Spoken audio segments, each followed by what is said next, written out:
ইন্নাল হামদুলিল্লাহ ওয়াসসালাতু ওয়াসসালামু আলা রাসূলিল্লাহ আম্মা বাদ। আমার প্রিয় মুসলিম ভাই ও বোন, স্মরণকালের ভয়াবহ বন্যার কবলে দেশের লাখ লাখ মানুষ পানিবন্দী হয়ে আছে। ফেনী, কুমিল্লা, নোয়াখালী, লক্ষ্মীপুর, মৌলভীবাজার, হবিগঞ্জ, বিবাড়িয়া, চট্টগ্রাম ও খাগড়াছড়ি সহ প্রায় ৯টি জেলা পানিতে ডুবে আছে। অব্যাহতভাবে পানি বাড়তে থাকায় পরিস্থিতির আরও অবনতি ঘটছে। বিশেষ করে ফেনীবাসীর অবস্থা খুবই ভয়াবহ। বাসাবাড়ির উঁচু স্থানে অবস্থান করেও অনেকে এখন মৃত্যুমুখে পতিত। উদ্ধার ও সাহায্যের জন্য তারা আর্তনাদ করছে। বিদ্যুৎ ও নেটওয়ার্ক বিচ্ছিন্ন হয়ে পড়ায় অনেকের পক্ষে যোগাযোগ করা সম্ভব হচ্ছে না। আটকে পড়া এমন বহু মানুষের আহাজারি উদ্ধারকর্মীদের কানে আসছে না। হঠাৎ পরিস্থিতি এতটা ভয়াবহ হবে কেউ কল্পনাও করেনি। কারণ স্বাভাবিক বৃষ্টিপাতের কারণে এমন বন্যা পরিস্থিতি আগে কখনো ঘটেনি। এটা বাংলাদেশের মানুষের প্রতি ভারতের অমানবিকতার ফল। বাংলাদেশের মানুষ বর্বর খুনি হাসিনা সরকারের জুলুম থেকে মুক্তি পেলেও হাসিনার আশ্রয়স্থল ভারতের আগ্রাসন থেকে এখনও মুক্ত হয়নি। ভারত একদিকে খুনি হাসিনাকে আশ্রয় দিয়ে বাংলাদেশের মানুষের সাথে চরম বৈরী মনোভাব দেখিয়েছে, অপরদিকে পূর্ব থেকে সতর্কবার্তা ছাড়াই ডুম্বুর বাঁধ খুলে দিয়ে এদেশের লক্ষ লক্ষ মানুষকে পানিতে তলিয়ে মারার কঠিন পরিস্থিতি সৃষ্টি করেছে। বাংলাদেশের মানুষের উপর ভারতের এই পানি আগ্রাসন বহু বছরের। চাষাবাদের জন্য বাংলাদেশের মানুষের যখন পানির প্রয়োজন পড়ে তখন ভারত ন্যায্য পানির হিস্সা থেকে এদেশের মানুষকে বঞ্চিত করে। আর বর্ষাকালে যখন নদী নালা, খাল বিল সব পানিতে থই থই করে তখনই ভারত নদীর বাঁধগুলো খুলে দেয় যেন এদেশের মানুষ পানিতে ডুবে মরে। বাংলাদেশের জনগণের প্রতি ভারতের মানুষ সবসময় বিদ্বেষমূলক আচরণই করে।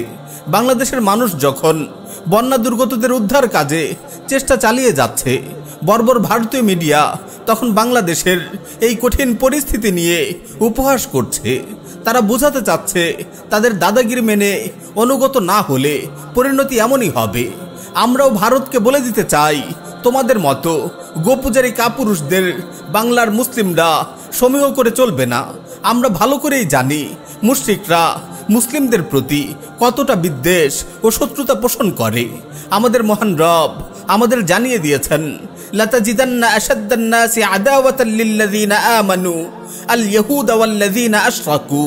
আপনি সব মানুষের চাইতে মুসলিমদের অধিক শত্রু ইহুদি ও মুশরিকদের পাবেন।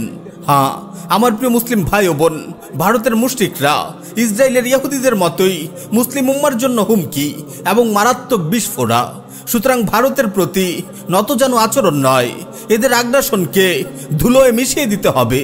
বাংলাদেশের উপর তাদের দাদাগিরি আর চলতে দেয়া যাবে না। ভারতের সাথীকৃত সব চুক্তি বাতিল করতে হবে, তাদের যাবতীয় পণ্য বয়কট করতে হবে, ইতি টানতে হবে ভারতের ইচ্ছে মতো বাঁধ খোলা বন্ধের দাম্ভিকতার। ভারত সরকার ও মুশরিকদের প্রতি কোনো প্রীতি ভক্তি নয়। এখন থেকে কথা হবে সোচ্চার কণ্ঠে, হাসিনার পতন হয়েছে, মোদিরও পতন হবে। শুধু 7 সিস্টার নয়, পুরো ভারত হবে মুসলিমদের। সেই লক্ষ্যেই গাজওয়াতুল হিন্দের অগ্রগামী সৈনিকরা প্রস্তুত হচ্ছে বিইজনিল্লাহ। পরিশেষে আমি আমার মুসলিম ভাইদের প্রতি আহ্বান করছি, আপনারা বন্যা দুর্গত মানুষদের সাহায্যে এগিয়ে আসুন।